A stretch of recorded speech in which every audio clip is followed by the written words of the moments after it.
法官organ这个为什么不遵守法院的判决结果？是的，我也不知道，不知为什么，这很奇怪的问题，这是。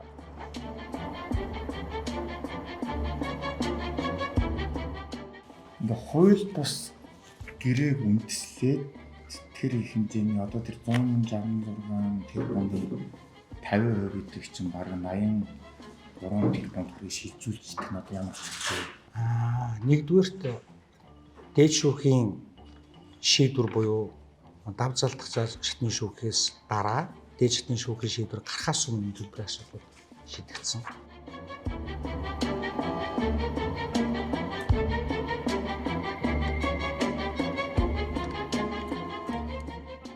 Одоо тэгэл халахтай цамц газар эмнэлгээний хорооны бүх гишүүдтэй холбоотой асуудал, тухайн шүүхийн процесс дээр зогсоогоогүй албан тушаалтнуудтай холбоотой асуудал, гэрээг үргэлжлүүлсэн албан тушаалтнуудтай холбоотой асуудал, ашиг сонголтын зөрчлийн асуудлаараа хуулиараа халахтай цамц газарт очих юм гэсэн.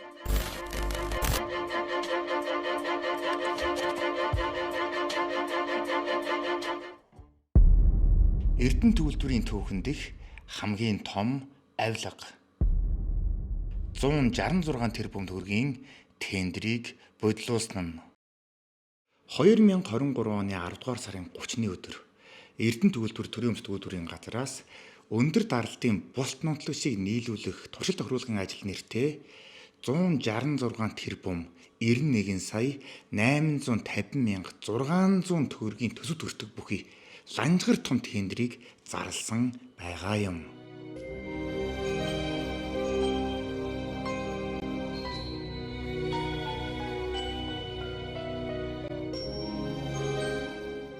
Эрдэнэ төвлөрийн түүхэн төдийгүй Монголын түүхэнд ч гэсэн ер нь их өндөр дүнтэйгээр тооцогдох энэхүү ланжгар том тендерийг зарласан шалтгаан нь болохоор Хөдөлгөөний 1-р шугам буюу жилд 20.5 сая тонн хөдөр боловсруулдаг 78 оноос хойш ажиллаж байгаа хөдөлгөөний 1-р шугам шинжлэх зорилт тавьсан. 1-р хуучирсан, 2-р хөдрийн хатуулгын эсрэг зардлаа бууруулж, өртөг зардал бага зардлаар өндөр үр хэмжээтэй ажиллахын зорилтуудыг тавьдын ажлыг эхлүүлсэн.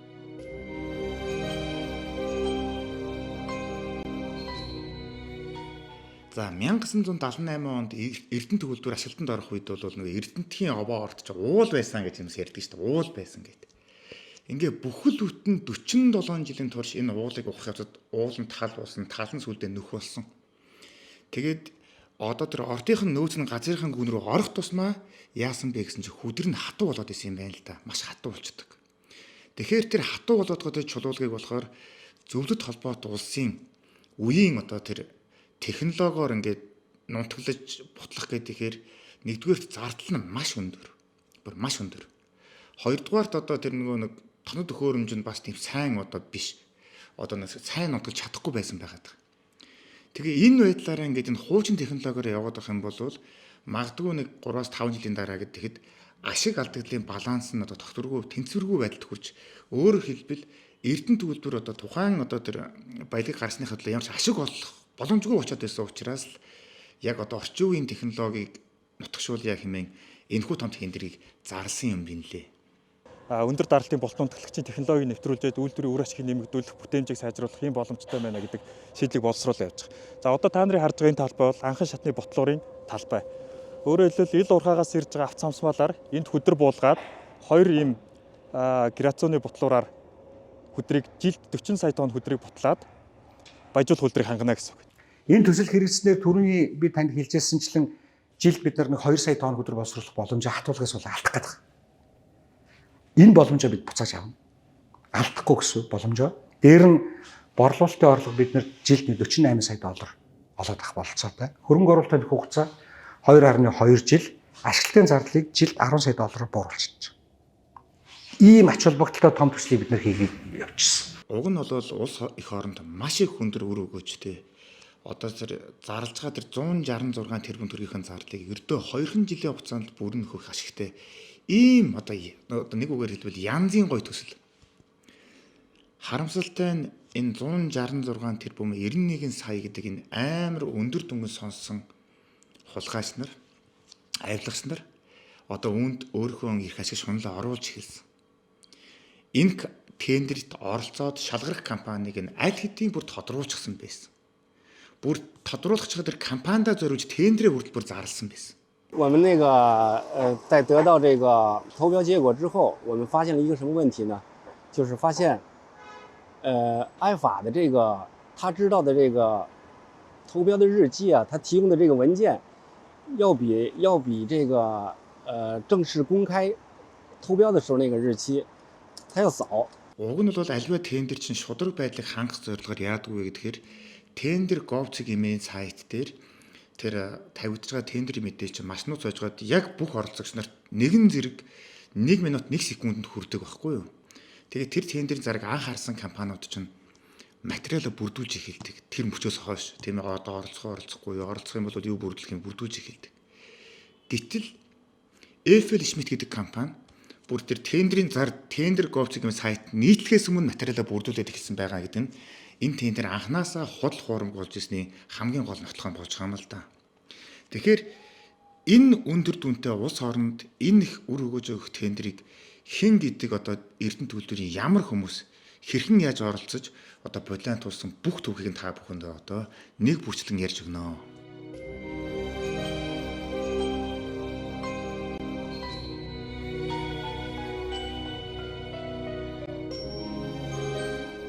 За ингээд хуулийг зөрчиж шудраг бусаар эхэлсэн энэ хүү тендер 2023 оны 12 дугаар сарын 1-ний өдөр аль биесээр нээгдсэн.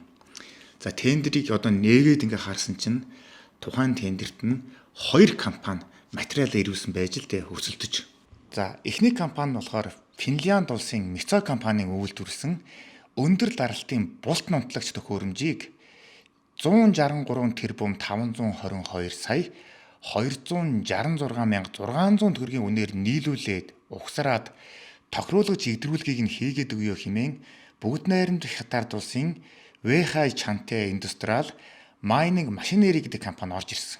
За нөгөө компани нь болохоор Дайн улсын Eiffel Schmidt компанийн үйлдвэрлэсэн өндөр даралтын булт нунтлагч төхөөрөмжийг 166 тэрбум 90 сая 793 мянган төгрөгөөр нийлүүлээд угсараад тохируулгаж игдрүүлгийн ажлыг нь хийгээд өгөө хэмээн Eiffel Schmidt Mongolia гэдэг компани мөн орж ирсэн байгааг та бүхэн сая харлаа. За тэгээд энэ уул уурхай металл ургийн салбарт чинь дэлхийн ямар технологи, ямар бүтээгдэхүүн ноёлдог юм бэ, ямар бүтээгдэхүүн азаргалдаг юм бэ гэдгийг одоо би мэдэхгүй байсан учраас за ямар ч хэлсэн анхан шатныхаа мэдээллийг авъя гэдэг зорилгоор ChatGPT рүү ороод тухайн хоёр компанийн нэрийг бичиж оруулсан л да. Энэ компанийг мэдхүү, энэ компанийг мэдхүү гэдэг. Тэгээд дараачаар нь голд нас нэг асуултыг асуусан. Одоо хараат бус байх зорилгоор шүү дээ.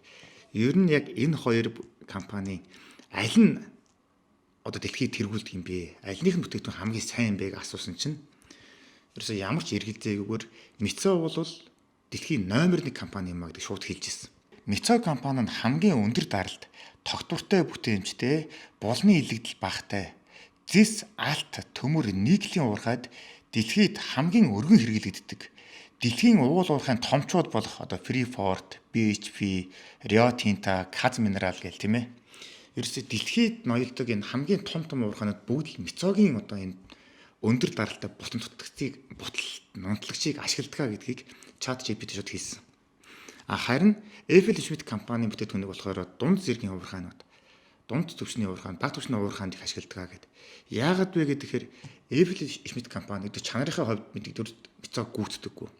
Хоёрдугаарт үнийхээ хувьд харьцангуй хямдхан байдаг учраас мөнгөндөө тааруулаад тэд нэр хямдхныг бодоод Eiffel Schmidt-ийн төхөөрөмжийг авдгаа гэж ChatGPT хэлж байгаа юм л да.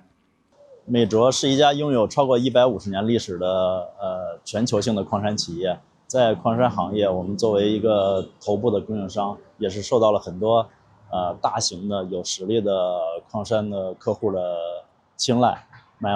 通过使用美卓的设备以后，确实能给他们带来非常大的收益。像中国这样一个充分竞争的市场，我们在这个国内也是有非常多的大型的国有企业是我们忠诚的客户。美卓在这个方面相对于其他的同业的同仁们来说，尤其是一些进口品牌，我们做的还是非常不错的。 Гэхдээ мэдээж Эрдэнэ төлөвлөрийн тендер үнэлгээний хороо гэдэг байгуулагч нь энэ хоёр компани аль нь сайн байна, аль нь муу байна гэдгийг мэдээж ChatGPT-гээс хараад мэдээлэл аваад шалгаруулах нь тодорхой шүү дээ, үндэслэж болохгүй. Тэгэхдээ энэ сонгон шалгаруулалтыг хийхдээ ямар юмэг барьдаг вэ гэдгээр Монгол улсын төрийн болон орон нутгийн өмчийн хөрөнгөөр бараа ажил үйлчлэгээ худалдан авах тухай хууль гэдэг их урт нэртэй. Үүнийг цаашаа зөмөр тендер хууль гэдэг нэрлэе явчих тийм ээ. Тендерийн хуульд заасан шалгуур үзүүлэлтүүдээр л сонгон шалгаруулалтаа хийдгээ гэсэн үг. За тэгэхээр тендер шалгаруулалт хоёр үе шаттай явагддаг. Монгол улс зарлаж байгаа бүх тендерийн шалгаруулалт хоёр үе шаттай явагддаг. Нэгдүгээрх үе шат нь юу гэдэг вэ гэхээр за тухайн тендерт материалаа ирүүлсэн компаниуд нь өгөгдлийн хүснэгтэд заасан одоо ийм хүчин чадалтай байна, ийм цаг ажиллана, ийм юм гэдэг нэг үндсэн шаардлагууд байгаа шүү дээ.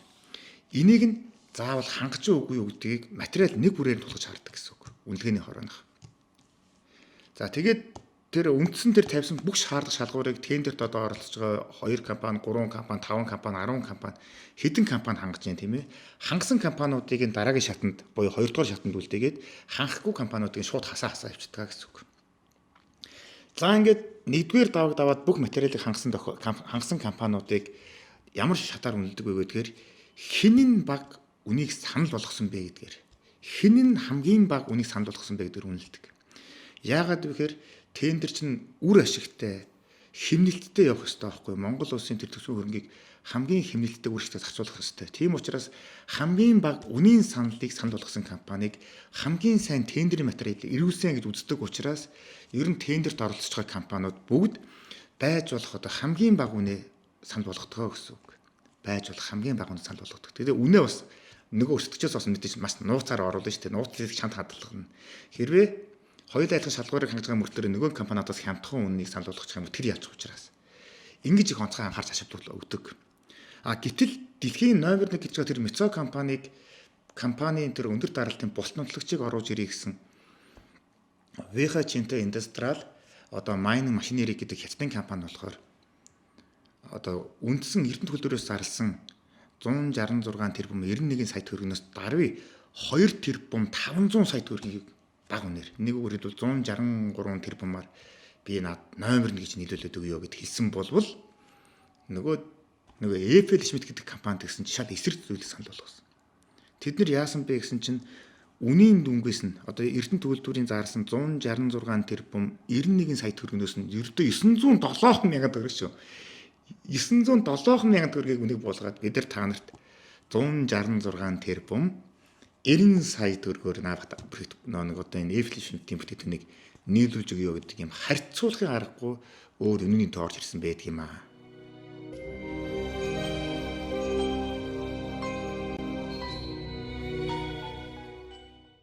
За нөхцөл байдал нэг ийм болгоод ирэнгүүт тэр бүгд найрамд хятад улсын Веха Чинта Индустриал майнинг машинери компанийн бол маш их баярлсан байгаа юм даа. Хамаагүй баг хүн санаа болгоцсон байна шүү дээ. Тэгээ за бидний нийлүүлж байгаа бүтээгдэхүүн бол дэлхийн номер 1 бүтээгдэхүүн. Тэр бол тодорхой хинч марахгүй бүгд мэднэ. Хамгийн гол нь бид нар хамгийн хямд үнэс санал болгочлоо. Тэгээ дээрэс нэмээд бид нар тендерт тавьсан шаардлагуудыг нь бүгдийг нь бүрэн хангахгүйц материалаа өгсөн юм чинь одоо бааргүй ялцлаа гэж баярлаад байжсэн чинь үр дүн шал өөрөө гарч ирсэн. 过了一段时间，我们没想到的是，我们是以为是我们这边应该没问题了的，可以中标，因为我们这个投标文件是没问题的，招标委员会啊，他们评标的人。 За гэтэл нөгөө эрдэнэ төлбөрийн тендерийн үнэлгээний хорооны дарга бөгөөд эрдэнэ төлбөрийн баяжуулах цехийнх нь одоо даргаар ерхий инженер ирчүүл ажилтдаг энэ цогт гэрэл гэдэг хүнээр удирдуулсан энэ үнэлгээний хорооны баг нь ийм шудраг бус шийдвэрийг гаргаад хятадын компаниг хасчихсан чинь тэр нэг хятад захирлаа одоо хилжсэн л та. Бүр гайхаад байсан байхгүй. Бээжинд байж байгаа үедээ. Үгүй бодор хичээ сэтгүүлчээ би гайхаад байна. Танаа монголчууд яагаад их орондоо хайргүй юм бэ гэдэг байхгүй. Яагаад ийм муухай увайгүй ханддаг юм бэ гэдэг. Яагаад тэгэхээр манай энэ Мицогийн энэ бүтээгдэхүүн чинь дор хаяж одоо ингээд 20 орчим мянган цагийн турш 20 мянган цаг буюу 2-3 жил эвдэрлэгүүгээр ажилладаг бүтээгдэхүүн шүү дээ. Энэ булт нотлагч шүү дээ. Хоёрдугаарт энэ засвар үйлчлэгийг нь хийж байхдаа энэ төхөөрөмжийг нэг ч унтраахгүйгээр ажиллаж байх явцад нь бүтээгдэхүүнийг ингээд одоо тэр засвар үйлчлэгийг хийгээ солио явуулдаг болохоор үр өгөөж нь эдийн засгийн үр өгөөж нь бүр тэнгэр тулцсан үнэтэй байдаг. Сайн байдаг юм аа. Одоо өндөр байдаг юм аа. Тийм учраас манай хятадын төрийн өмчийн компаниуд дандаа энэ мицоогийн бүтээгдэхүүнүүдийг оруулж ашигладаг юм а гэж хэлээд байгаа байхгүй юу? 就是我们公司的产品服务于国际及本地的大型矿业公司，在国际上，比如说是第一量子、自由港、巴拿马，像巴里克黄金；在国内的话，比如说是紫金矿业、太钢，还有一些我们大型的一些国家的一些水电站，如中国水电，还有一些就是比如说是那些大型的一些冶炼厂，都有美洲的一些设备。这些设备的话，实际代表着是全球的一个顶尖技术。 Яагаад гэхээр хятадын компани чинь маш бага зардлаар маш өндөр бүтээмжтэй ажиллахыг шаарддаг учраас дандаа номер 1-үүдийг нь авч ашигладаг юм биш үү? Гэтэл Тамайн Монголын Эрдэнэ төгөлдөр чинь яагаад мууг нь тэгсэн мөртлөөр илүү өндөр өнөр худалдаж аваад байгаа. Бид бүр ингэж ойлгохгүй байна. Эрүүл төвний ухаанаар би ингэ буухгүй байна гэж хэлээдсэн байхгүй.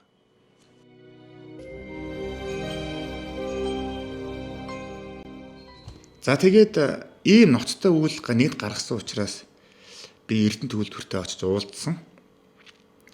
Ерхий захирал Яндантай ч уулзмаар байна. Эсвэл ерхий инженер Батмөнхтэй ч уулзмаар байна. Та бүхэн нэг ийм ноцтой асуудал гаргасан байна. Энэ дээр хариу тайлбар хэлээ гэдгсэн чинь бүр маш их хэмсгээр татгалцсан байхгүй хиндэ ингээд. Үгүй гэд.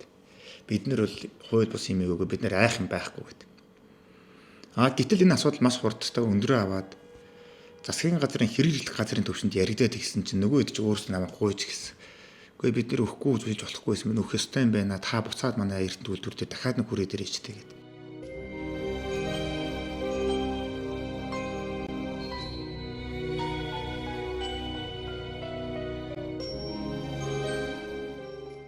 Тэгээ очсон чинь бид нэрийг эрх бүхий хоёр захиралтайгаа уулзуулаагүй. Харин баяжуулах үйлдвэрийн ерхий инженер Отхон гэдэг хүнтэй бол уулзуулаад за наа хүн чи одоо танд нэг юм ярих болно. Таны хүссэн асуултанд хариулах болно гэж хэлээд тэр хүнийг төлгсөн. Тэгээ Отхон захирал энэ тендерийг одоо ямар шалтгаанаар одоо тэр ВХ-Чанте индустриал компаниг тендерээс хассан гэдгийг одоо бид нар тэмдэг дараах байдлаар хийсэн л дээ. За үнэлгээний хороо шийдвэр гаргахдаа мөн ВХ компаниг тендер шалгаруулалтын өгөгдлийн хүснэгтээ 17-гийн 2 буюу тоног төхөөрөмжийн зураг үйлдвэрлэгчийн каталог ирүүлээгүй. 1. Хоёрдугаарт нь ТСЦ-гийн 18-ийн 6-гийн 1 буюу үйлдвэрлэгчийн зөвшөөрлөг ирүүлэхдээ заасныг шаардлага хангаагүй гэдгээр үнэлсэн. Хэрвээ Эрдэнэ төгөлдөрийн ямар нэгэн шалтгаан нөхцөл олж ил эхний шатнаас нь ямар ч хамаагүй аргаар энэ ВХ-Чанте индустриал компаниг хасахгүй болвол дараагийн шат 2 дугаар шатанд гараад ирэх юм бол үнээрээ бага үнээс санал болгосон гэдгээр тендер шууд ялж чадсан учраас нөгөө Эрдэнэ төгөлдөрийн тендерийн үнэлгээний хорны нөгөө айлгаж шулгаач нар чинь болохоор нүдэ ханжгаал хасаа хийцсэн юм бил. Ерөөс нэг хоос шалтгаан зохиогоод хасаа хийцсэн.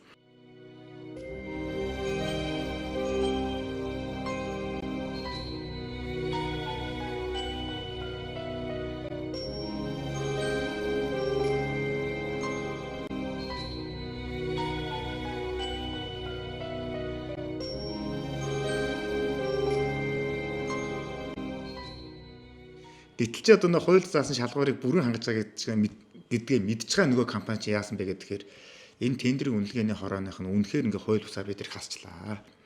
Ийм байх боломжгүй гэж үзээд Монгол улсын сангийн яамд тендерийн одоо хууль заасны дагуу гомдлоо эхлээд сангийн яамд гарах хуультай байхгүй юу. Тэгээд 2023 оны 12 дугаар сарын 20-ны өдөр албан ёсоор сангийн яамд хандсан чинь тухайн гомдлыг нь хүлээж аваад дараах хариулт дүгнэлтийг сангийн яамнаас өгсөн юм байна лээ. За сангийн яамны дүгнэлтэнд өгдөг вэ гэхээр өндөр даралтын болт нотлогчийг нэвтрүүлэх ажил гүйцэтгэгчийг сонгон шалгаруулах тендерийг хянан үзлээ. Тэгэхэд шүү.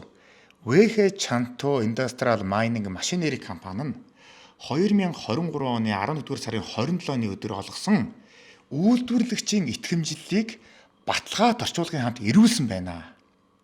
Тийм атал гэрээт борлуулагчийн зөвшөөрөл ирүүлээгүй хэмээн уг компанид одоо хянан үзсэн захиалагчийн шийдвэрээр өөрөөр хэлбэл тендерийн үнэлгээний хорооны хурлын тэмдэглэл үндэслэхгүй байна гэж дүгнэсэн. Тэгэхээр нөгөө нэг сая яриадсэн тэр Отхон захирлын яриадсэн инженер яриадсэн бол худлаа байна. Наадах чинь нотариотоор батлуулсан албан ёсны баталгааг наадах авчираад өгсөн байж тээ наадах чинь ингээд үзэж байгаа. Хоёрдугаарт Эрдэнэ төгөлдөрийн үнэлгээний хороо нь ВХ-Чанте Индустриал Майнинг Машинери компаниг тендерийг нийлүүлэх тоног төхөөрөмжийн техникийн зургийг эрүүлээгүй гэж татгалзсан байна. Гэтэл тус компани тендер саналж болгож буй тоног төхөөрөмжийн схемийн зургийг эрүүлсэн байх тул баримт бичиг заасан шаардлагад нийцсэн эсхийг хянан өгсөн зүйтэй байна гэж бас төвлөсөн. Схем зургаа эрүүлээгүй гэдэг үдэ анжгаа хасаа хийсэн чинь угаасаа эрүүлсэн байгаа нь үнэн гэж одоо яах юм бэ? Тэгэхээр сангийн яамныхаа наад нэг юм одоо танаа хасан үндэс чинь буруу байна. Наадхайгаа дахиад ягтлаа гэж дүгэлт гаргасан байна.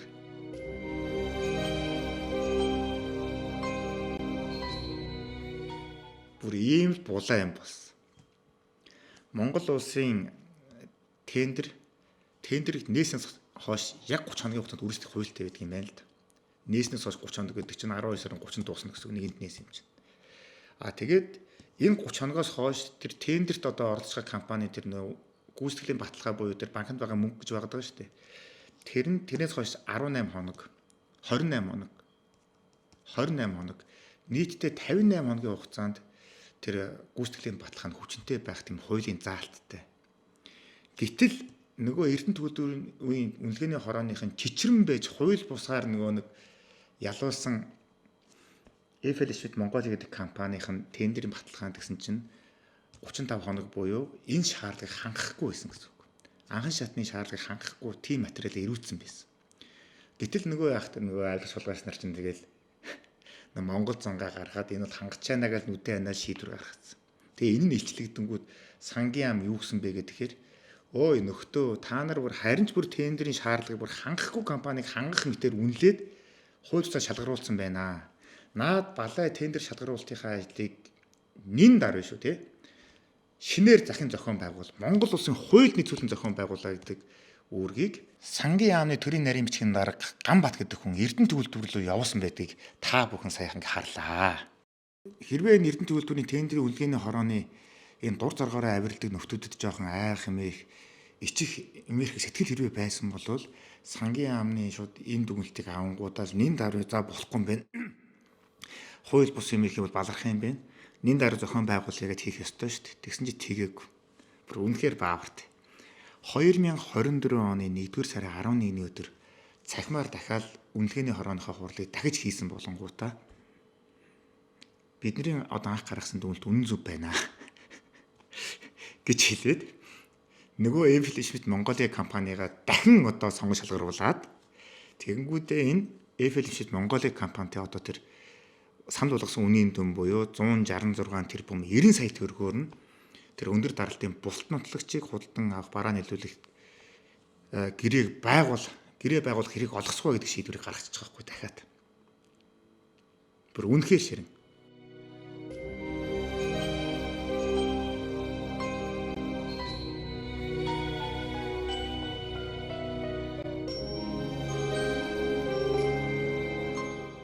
Тэгсэн чинь энэ VH Chanto Industrial Machinery Mining компани захирал бүр надтай бол хэлээд гайхаад байгаа байхгүй. Энэ амар сони юм а танаа Монгол бас амар сони юм а гэдэг байхгүй.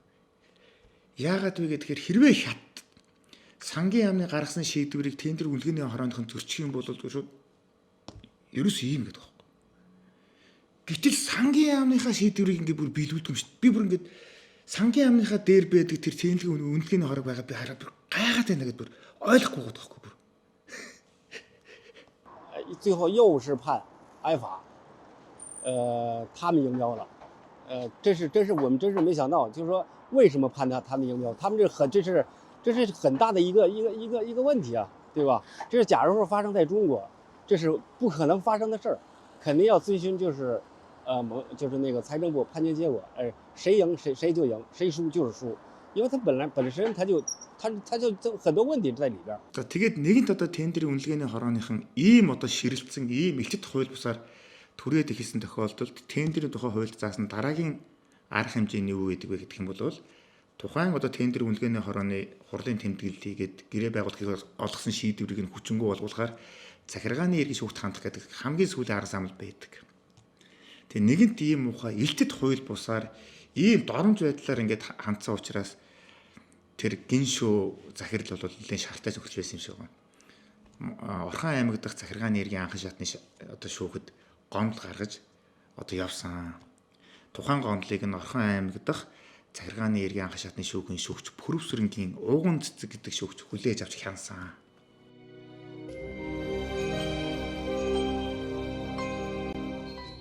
За саяны нэр нь гараад өнгөрсөн энэ Ууган цэцэг гэдэг шүүгчийг та бүхэн царайг нь бол нэрийн сайн тогтоогоод аваарай. За Эрдэнэ төлөвлөрөөс үүнээс цаашд гарах шат дараалсан маш олон хууль бус үйлдэлүүдэд нь гүн бат гар бие оролцсон хүн бол энэ шүүгч муу юм байна шүү. Би бүр итгэлтэйгээр хэлж байгаа тийм ээ. За ингээд Ууган цэцэг гэдэг шүүгчдэр энэ нэгэнт захиргааны хэрэг үүссэн тохиолдолд яах ёстой вэ гэхээр энэ хууль бусаар сонгон шалгаруултыг хийсэн Эрдэнэ төгөлдрийн тендерийн үнэлгээний хорооны ажил төдөлдөх ёстой байсан. Нэгэнт энэ маргаан шүүгэн шатанд очсон учраас шүүхийн 3 шатны шүүхээр эцэлж дуусах хүртэлх хугацаанд ямар ч тийм гэрээ байгуулах, мөнгө шилжүүлэх, гэрээний урьдчилгаа шилжүүлэх ажил хийх ёсгүй юм. Хуулиараа. Чи Монгол улс ч хуультай улс шүү дээ. За гэтэл юу болсон гэж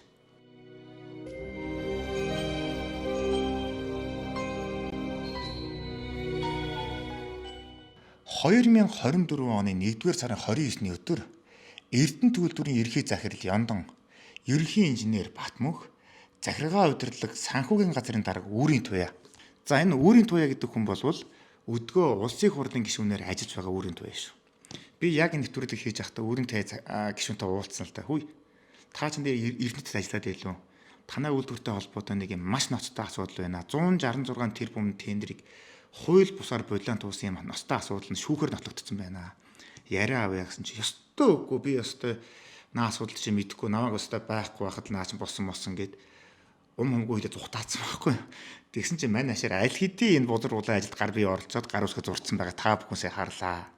За тэгээд хөрөнгө оруулалт худалдан авах ажиллагааны бодлогын газрын дарга инх мандах, ажил үйлчилгээ худалдан авах ажиллагааны хэлтсийн дарга Батуулд, ажил үйлчилгээ худалдан авах ажиллагааны хэлтсийн мэргэжилтийн инхчлүү нарын хүмүүс одоо гарын үсгээ зурсан байгаа байртыг та бүхэн бас харж байна. Энэ гэрийн дээр гар ус зурсан гэрээг нь харж байна. Уул нь бол энэ гэрээ хизээч хийгдэх ёсгүй байсан байхгүй шүүхтэр очсон тохиолдол. Гэтэл хийгдсэн.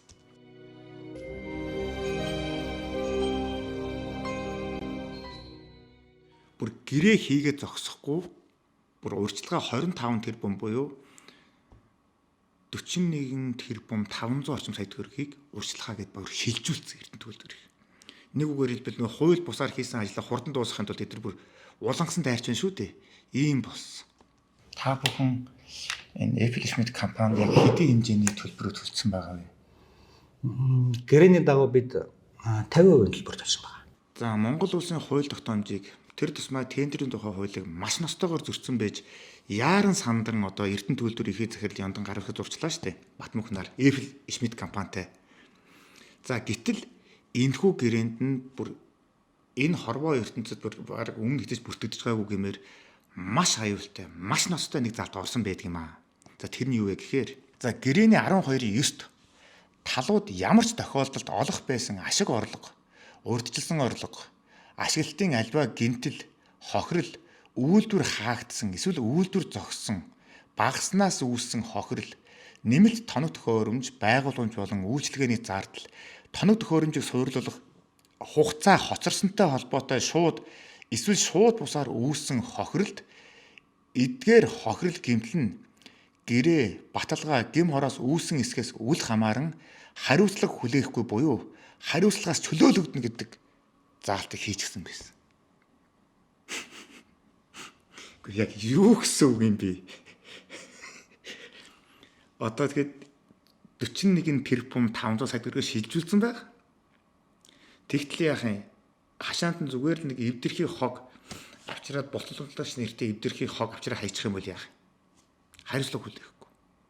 Нөгөө мөнгөний аваад морид алга болчих юм бол яах юм? Хариуцлага хүлээхгүй. За тэгээд ажлаа ингээд бүрэн чанартай хүлээлгэж өгөхгүйгээр хаяа явчих юм бол хариуцлага хүлээхгүй. Эрүүгийн болон иргэний ямар ч хариуцлагаас чөлөөлөгднө гэдэг заалт. Тэгсэн чи би одоо ингээд яг нэвтрүүлэг хийх явцдаа хэд хэдэн хуульчтай уулзсан л та. Тэгсэн чи бүр тэд нар энэ заалтыг яриад наа заалтыг чинь бутаа бид нэр битгээд бүр захиргааны иргэн шүүгч нь хүртэл харчаад бүр ингээд шок болсон шүү дээ. 90 мултумсан шүү дээ гээд. Наа чи гэрээ биш шүү дээ. Та нар юу хийцэн бэ наа гэж. Тэг энэ өндөр дүнтэй гэрээн дээр шүү дээ. 166 тэрбум гэдэг та нар гэрээн дээр Юу хийсэн бэ гэж шүүгч нь уурал загинжаасан гэж хэлж байгаа шүү дээ. Ийм юм болсон.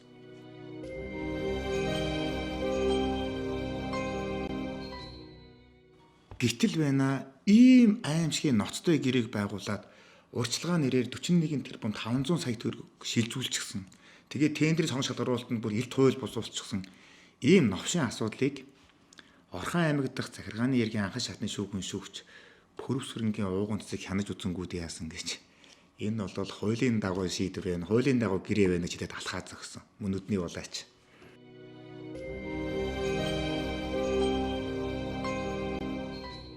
За гэвч Монголын хувьд сайн их шүү дээ. Монгол улсын төрд Монгол улсын шүүхэд дандаа л нийгмийн шаар шавхруудад хэдэн цаас өччих юм бол юу ч хамаагүй гарахаас хийгээс буцдаггүй тийм хүмүүс бас байдаггүй юм байна. 2024 оны 8 дугаар сарын 27 оны өдөр захиргааны ергийн тав заалдах шатны шүүх уг хэргийг хянаа үзсэн.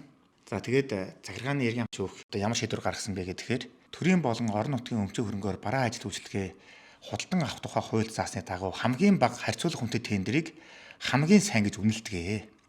Гэтэл Эрдэнэт үйлдвэр нь тендер хэмнэлттэй үр ашигтай байх зарчмыг хэрэгжүүлэхгүйгээр Вэхэ Чанте Индастриал Майнинг машинери компаниг тендерийн хянан үзэх шатаас хассан байна. Эхнийх нь юм хууль бус өнөөдөр нотолцсон байна шүү дээ. За мөн тендерийн баримт бичгийн бүрдүүлбэрийн шаардлага хангахгүй байгаа Apple Schmidt компаниг шаардлага хангасан хэмээн дүгнсэн байна. 2.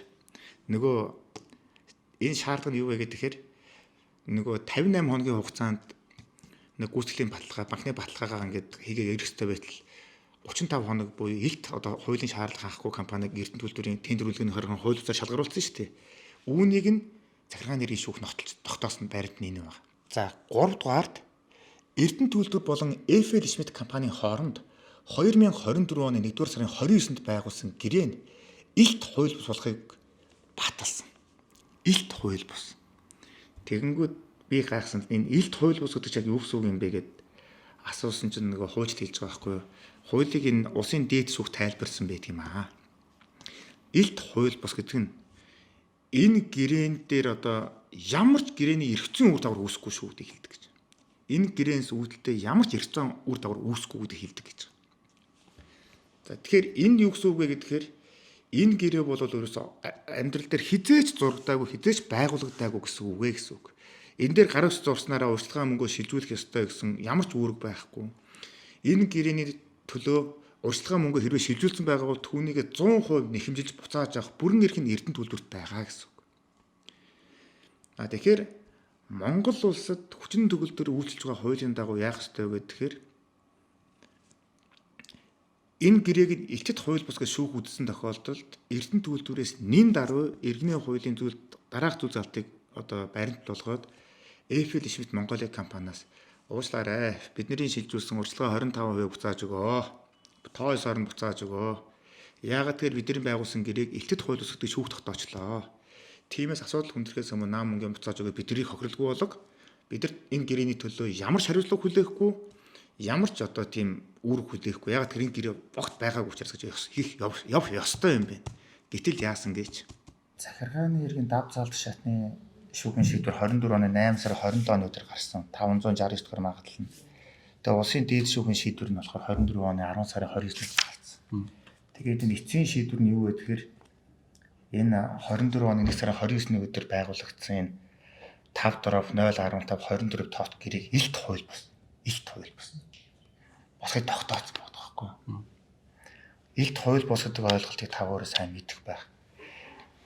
Тэгэхээр ингээ хууль бус гэрээг үндэслээд тэр хэмжээний одоо тэр 166 тэрбумын 50% гэдэг чинь бараг 83 тэрбум төгрөгийг шилжүүлж идэх нь одоо ямар ч вэ? Энийг бодоод одоо яа?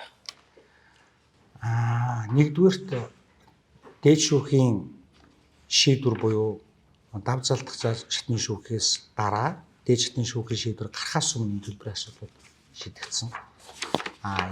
Бид одоогоор 50% төлбөр өгсөн байгаа ч гэсэн томилох хөрөмжийн үйлдвэрлэлд бол бид нэр 86% хүрсэн. Тэднийг хүлээж авах бид нар 75% гүйцэтгэлтэй томилох хөрөмжийг хүлээж авчихна. Ийм маанаг юм ярьж байгаа байхгүй уртаас. Наа гэрээ чинь элтэд хууль бус.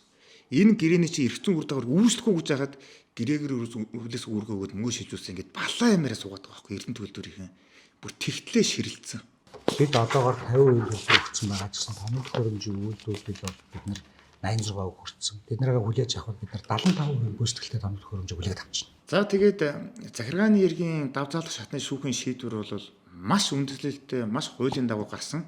Нэгэн тийм өндөр хуулийн түвшинд ингээд алдаа маадгүй гарангууд улсын дээд шүүх тухайн гомдлыг нь хүлээж авахгүй. Бид нар хилцэхгүй гэж шийдвэр шийдэж байгаа. Өөрөөр хэлбэл захиргааны эргийн шүүхийн шийдвэр чинь төгс гарсан байна. Тиймээс наа шийдвэр чи эцсих гэд улсын дээд шүүх шийдэж байгаа байхгүй.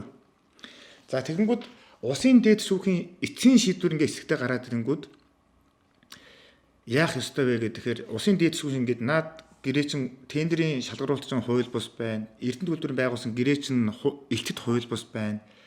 Тэр ВХ Чантай компани хасан чин хууль бус байна. Тиймээс наа тендерийг цоо шинээр дахин зохион байгуулаа гэдэг эцсийн шийдвэрийг дээд шүүх гаргачлаа шүү дээ. Тэгэнгүүт дээд шүүхийн шийдвэрийг биелүүлэх захирамжийг анхан шатны шүүхэнд гаргадаг хуультай юм байна Монгол улсынхаа хуулиар.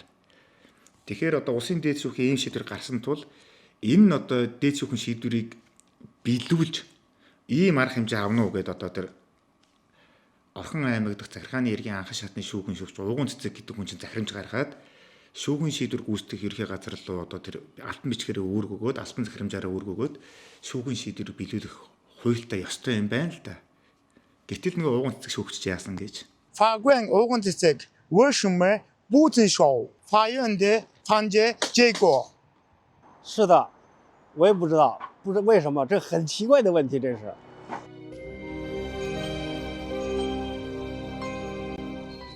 Улсын дээд шүүхийн шийдвэр биелүүлэхгүйгээд буруу хараа суудсан.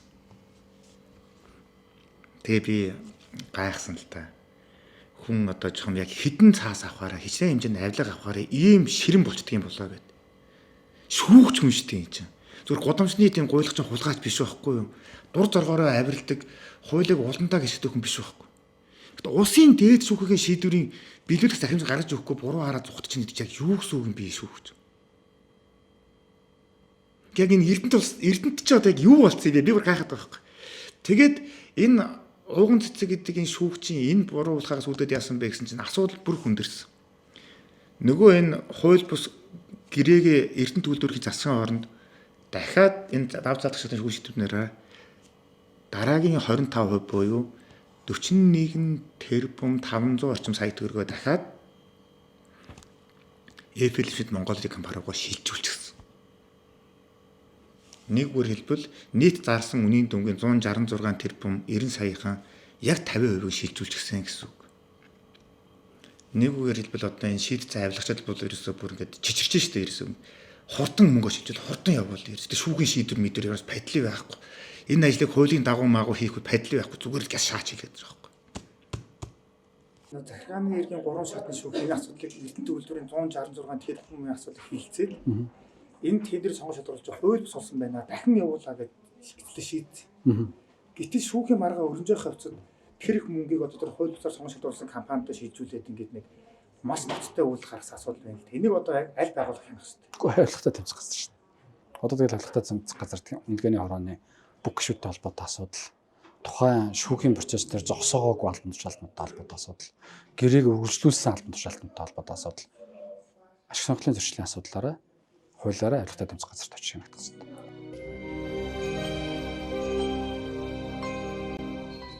За улсын дээд шүүхээс гадна Монгол улсын засгийн газрын хяналт хэрэгжүүлэх газар гэж засгийн газрын нэрийн өмнөөс Монгол улсын төрийн төр төсвийн бүх байгууллагуудад онцгой бүрэн эрхтэйгээр хяналт хийдэг нэг цоошин агентлаг байгуулагдсан шүү дээ. За энэ байгууллагын бас яг энэ асуудлыг хян шалгасан. Тэгээ ямар дүгнэлт гаргасан бэ гэж шалгалтын явцад цугларсан материал, баримтад хийсэн хяналт, шүүхийн магадлал зэргээс дүгнэхэд илэрсэн зөрчлүүд тендер шалгаруулалтын үнэлгээний хорооны үйл ажиллагаа нь хууль тогтоомжид нийцээгүй. Хамтын буруу шийдвэр чиг үүргээ хэрэгжүүлэхдээ хууль журам зааврыг мөрдөөгүй. Захиалагч гэдэг чинь болохоор эрдэнэ төлбөр хэлж байгаа шүү. Захиалагчийн зүгээс үнэлгээний хорооны үйл ажиллагаанд хяналт тавьж ажиллаагүйтэй шууд холбоотой бөгөөд энэ нь шүүхийн шийдвэрээр нотлогдсон байна. Иймд өндөр даралтын булт нотлогчийг нэвтрүүлэх ажлыг гүйцэтгэгчийг сонгон шалгаруулсан үнэлгээний хорооны гишүүдэд холбогдох хууль тогтоомжид заасны дагуу арга хэмжээ аваа гэдэг чинь ажлаас нь одоо халах байдаг юм уу? Цалингийн хуваар торгох байдаг юм уу? Ямар ч л байсан тэр хүмүүст хуульд одоо заасан ямар хариуцлагуудыг тэрийг тооцоолж хууль тогтоомжид заасны дагуу арга хэмжээ тавих хяналтаа нэмэгдүүл цаашид үнэлгээний орооныхоо авилгачдыгаа сайн хяна, дээрээс нь сайн хяна, үйл ажиллагааны хаар ийм хийгээд байх нь биш нанах төгтөж байна гэдэг үүргийг өгсөн чинь ямар ч арга хэмжээ тооцохгүйс аргаад өнөөдрийг хүрсэн. Ягаад тэр аргагүй шүү дээ. Бүгдээрээ дар захиралтайгаа бүгд нийлээд хууль зөрчилж одоо өөрөө өөрсдийг одоо ямар одоо цалингийн хуваар торголттой байна шүү дээ. Тэгэд ийм муухай бүлгэлсэн ширсэн тийм бүлэг хулгайчуд байна гэдэг чинь шүүхийн шийдвэрээр ч тэр хяналт хэрэгжүүлэх газрын шалгалтаас тэр нотлогдож тогтоогдсон. За тиймээс миний би Эрдэнэ төгөлтөрийн толгой компани, нэг үгээр хэлбэл дээд удирдлагын компани, Эрдэнэс Монгол компани захирал наран цогцтой холбогдсон л доо ярьсан. Наран цог захирлаа танай доод компани чи ийм юм хийгээд штэ. Ийм устдаа асуулт гаргаад штэ. Одоо яах юм бэ? Та нар ийм бусдыг мэдсэн үү гэж асуусан чинь мэдгүй гэжсэн. Мдэггүйсэн.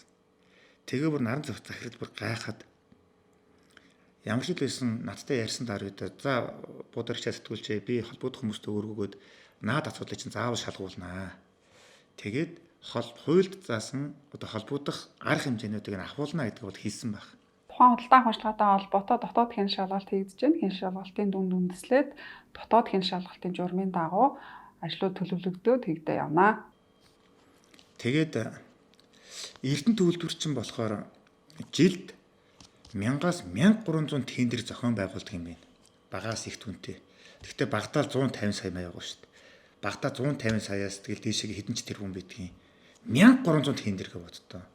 Зарим тохиолдолд 1500, 1800 тендер зохион байгуулах үе байдаг гэж. Тэгэхээр энэ Эрдэнэ төгөлтөрийн үнэлгээний хорооныхан чинь бол Монголын бусад альж байгууллагатай харьцахад уул нь бол тендерээр бүр мэрэгчсэн, сонгож шалгуулад мэрэгчсэн хамгийн одоо мэрэгчсэн хүмүүс байх ёстой байхгүй юу? Гэтэл ганцхан тендерийн жишээнд ирэхэд ингэж адгийн ийм хууль зөрчсөн ийм дур зоргын үйлдэл гаргаж байгаа энэ одоо бүлэг хулгайч нар тэр бусад 1700 тендерийг яаж хийдэг нь бол тодорхойгүй шүү дээ.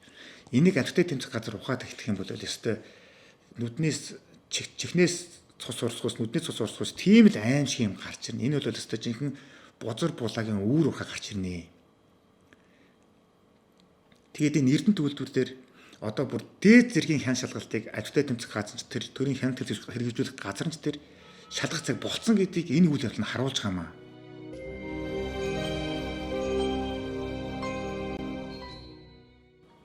Тэгээ Монгол улсын ерөнхий сайд Зандан Шатар арт түмэндээ ханд шилсэн шүү дээ. Би баялагын улгаатай тэмцэнэ. Энэ бол баялагын улгаан мөн багхгүй юу? Жилдээ 3-4 их найдын борлуулалт хийдэг, бараг 2 их найдын цэвэр ашиг болдог. Энэ том үйлдвэрээс мөн гарч байгаа тэр худалдан авалт болгоно үр өгөөжтэй байх хэрэгтэй. Худалдан авалт болгоно хамгийн сайн байх хэрэгтэй. Хамгийн чанартай байх хэрэгтэй. Хамгийн эвдэршгүй бүтээгдэхүүн оруулж ирэх хэрэгтэй. Гэтэл ингээд нэг хэдэн бүлэг хулгайс суучаад өөрсдөө ингээд шалгууруулах компани бүр айлаар тодруулсан. Тэгээд өгдлийн хүснэгтийн аргаар ийм бузар булхаа хийгээд тэр нь ингээд сангийн яамны шалгалтаарч тэр шүүхэн шатан тэр нотогдоод хэлэхэд тэр буруу булхаа хийлээ зогсохгүй шичгцээр ягаад хийж нэдэж яг юу гэсэн үг юм бэ? Эдгээр бүр хулгай ловер хийсээр ягаад мэрэгцсэн болохыг нь бүр ширэлцэн болохыг энэ нотолж байгаа байхгүй юу? Энэ Эрдэнэ төгөлтөрийн энэ муухай буруу булхай жишгийг нухчин дарж энэ холбогдох хүмүүст хуульд заасан хамгийн хатуу арга хэмжээ тооцохгүй бол Монгол улсад бүр одоо шудраг бусын хонгил цоо шинээр бий болно гэсэн үг. Шудраг бусын жишг бий болно гэсэн үг. Яагаад гэх юм бол тендер зарлж байгаа одоо ингээд хэдэн мянган тендер бүх сумдууд аймагуд байгууллага зарж л байгаа шүү дээ Монгол улсын хэмжээнд. Тэд нар зэх юм бол ярьж байгаа хоёр компани нэг нь яг над хувь гэсэн. Тэднийг шууд хуулиасаа шалгаруулчих. Тэгээд сангийн ам шийдвэр гарна маа падли байхгүй шүүх мөхөн шийднэ хамаа авахгүй. Зөвхөн мөнгө шилжүүлээд би хувиа аваад тэр нь ажиллаа хийнэ вэ хаяа явчих гэдэг. Иймэр алхай байдал руу орно. Тэгээ Монгол улсад нь шудраг өс тогтоосоо. Монголыг цөлмөж тонож ханддаггүй энэ хулгайч нарыг одоо төрийн төмөр нүур хярах болтугай л гэж одоо эцэст нь хэлмээр байна.